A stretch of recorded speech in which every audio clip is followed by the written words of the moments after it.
Ever wonder why 90% of salespeople don't make it within 5 years? Meaning, real estate, insurance, it doesn't matter what you do. 5 years later, 90% don't make it. Only 1 out of 10 makes it. Why is that? By the way, I want to manage expectations with you. Most people who get into sales, they have no idea how hard it is. This thing is hard. So if you're not in the mood for somebody to scare you off from sales, skip this video. But if you want the truth, I'm going to give it to you today.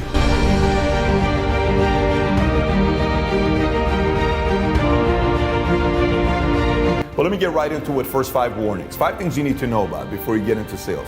Number 1, it's harder than you think. By the way, 10 times harder than you think. Mentally, emotionally, it's going to be frustrating, agitating. You're going to go through it. You'll be tested. You don't want to call people back because people didn't call you back 4 times.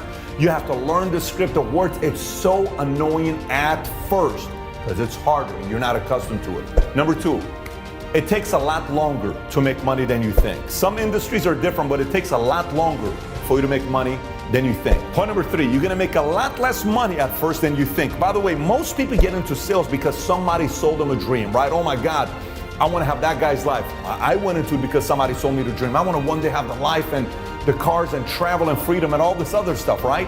And then what you don't realize is that guy paid the price for many, many years until he had the lifestyle that he has today. So for you, manage expectations, knowing at first you're gonna be underpaid for a long time, and don't be disappointed. We all go through that phase. Number 4, you're gonna have a lot of sleepless nights thinking about sales. You're gonna go to sleep saying, oh my God, is this person gonna buy tomorrow? What if they change their minds? This person changed their minds. What do I do with this? I was expecting this $1,000 commission. What am I gonna do to pay my bills here? I need to get them. You're gonna go through those nights. The anxiety, mental, emotional, it's tough. You're gonna go through it. And last but not least, your friends, family, spouse, everyone's gonna ask you, how much money have you made? How much money have you made? How much money have you made? Why are you doing this? Why'd you start to do this? You had a good job. Why'd you choose to? Everybody's gonna ask you, and this whole test of these 5 warnings I gave you, you're supposed to go through it. Here's why. Once you make it past these 5 areas and you overcome it, your skin is thicker, you can handle more, you become a leader, and somehow, some way, based on your work ethic, you improving, you getting better, attitude, all of that stuff, all of a sudden the floodgates open in sales for you, and you wake up and you say, I never thought this is what was gonna happen to me. That's kind of what happened to me, but you gotta go through it. So if you're still sticking around to watch the content, let me share with you what things you could do to help you win the game of sales, especially after your first year. Number 1, if you're going to do sales, go and seek out the best leader worth duplicating. The market's filled with a lot of average salespeople.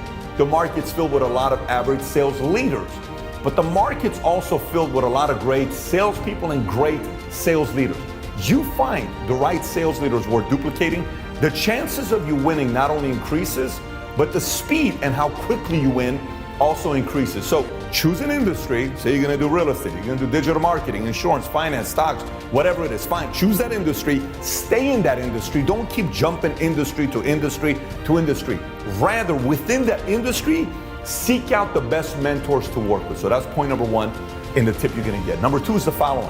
Since you know, and I know that this thing's gonna be hard mentally and emotionally, what worked for me is over and over and over again, I read autobiographies and content about people that persevered.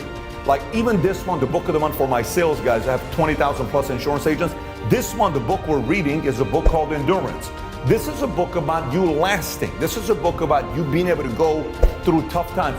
You need to feed yourself so much of that because your friends, your family, your cousins, your girlfriend, your boyfriend, your husband, your wife, they're all putting so much fear. Babe, why are you doing this? Babe, why don't you go back to your job? Babe, why don't you go back to doing this?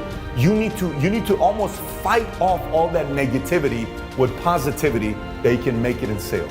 Point number 3, whatever product you're selling, do whatever you can to sell yourself on the product. Before I give you point number 4, if you were in the sales office I was in Encino from 2002 till 2005, you would have found me all over the office with a role-play buddy, role-playing scripts. It didn't matter what it was. We would role-play scripts and objections.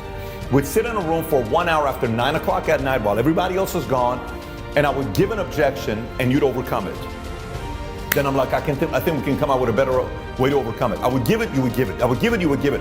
Oh, that was good. Then we write it down. It was like, let me try this one. How about this one? How about that one? That's the perfect one. How about that? How about this? How about that?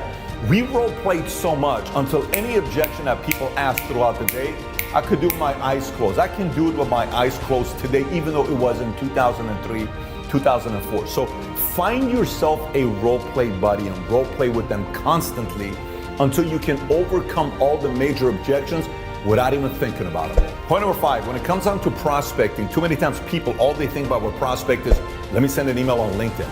Let me DM this person. Let me go out there and prospect at an event. Let me do some business. Let me do this. Let me do that, right? So everybody they look at as a customer, but I want to kind of give you a complete different perspective. There's nothing wrong with looking at everybody as a customer.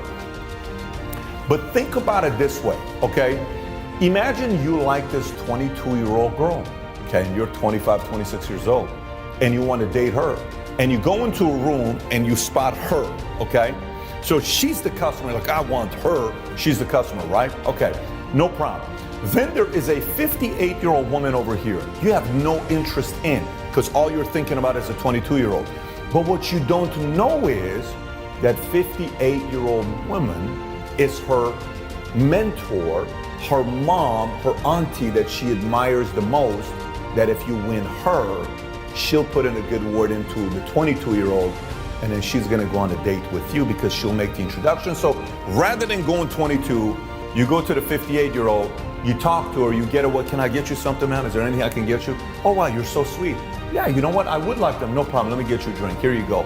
Thank you, enjoy your evening. And then you walk away, that fellow right there got me a drink. What a nice, hey, let me introduce you to my niece, let me introduce you, and then boom. So Pat, where are you going with this? Here's where I'm going with this. I would go networking for my main referral source, influencers, okay?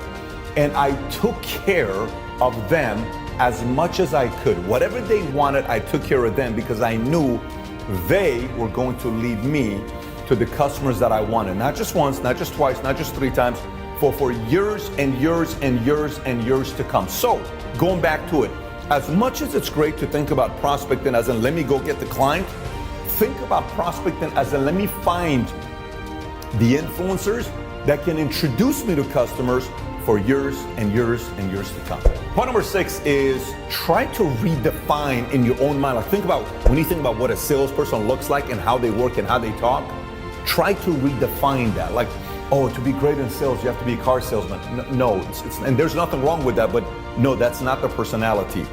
When you think about a salesperson, to me, a great salesperson is one who asks the right question, is a great listener, who's coming from a place of wanting to help you as the individual that may be different than others and is able to tailor something that matches your needs, right? So think of sales that way. Don't think of sales as somebody who, you know, has everything is just perfect and put together and all this stuff. You know, I got a 3-piece suit on right now because I'm shooting a video with you. But believe me, I'm a guy that just went out there and I looked at it and said, I wonder how I can help this person. You know, this person is slightly different than the other client I sat down with. Man, if they understood this product and if they said they want this can be, so, hey, you know what? After spending a lot of time, here's what I think would be a great product for you. These are the different things we can look at, but this is what I felt was great for you, but I want to open it up. What questions do you have on these products before I make the recommendations? This one I think is good for, you're taking a very consultative approach than just a slam dunk, I gotta be able to be the best salesperson and push them, and I gotta make them sign the check. That's in the movies. And quite frankly, those types of salespeople maybe worked in the 60s, 70s, 80s. They don't work that well today. And even if you close, you ain't never gonna get referrals. And this whole name of the game is referrals. So salespeople like that, rarely customers become B-backs, and rarely do those customers give referrals. You want a lot of referrals. So redefine your image of what a salesperson looks like. This next one's pretty much a story of my life, and it has to do with follow-up. My confidence comes from follow-up. If you asked anybody that ever did business with me, they'll tell you Pat's biggest strength, who worked with me closely in sales, Pat's biggest strength in sales is follow-up. Here's why. Did you know 80% of customers who buy, they'll say yes, but you gotta follow up 5 times before they say yes. But did you also know 44% of salespeople don't follow up after the first time they don't hear back from the client? Let me say this one more time. 80% of sales requires 5 follow-up calls before they say yes and you fill out the paperwork. 44% of the time, salespeople don't follow up after the first call. So they leave a message, oh man, she's not interested. How do you know? They didn't pick up or call me back. So wait, let me get this straight. To you, you define that as they're not interested? Well, yeah, of course. If they were interested, they'd call me back. Are you kidding me? Let me ask you a question. How many times, like right now, while I'm sitting here, I got 2 texts. I'm telling these guys, I got to go make these texts, right? I clicked on the text. It shows it's red. I may forget about it after this meeting because I'm in the middle of something. And if that person doesn't follow up, this text may be lost in translation. And that could end up being business for one of the people right now that just texted me, right? We make that mistake. You don't know that person forgot to call you back. That person maybe no longer checks messages or emails or texts, but you got to keep following up. Don't be discouraged when somebody says no or doesn't follow up with you or doesn't call you back. Don't take it personal. This isn't the dating game where you call them and you don't want to call too many times to seem desperate. You definitely don't want to be overly pestering your customer, but you do want to be a smooth operator and keep following up, because chances are they'll eventually do business with you.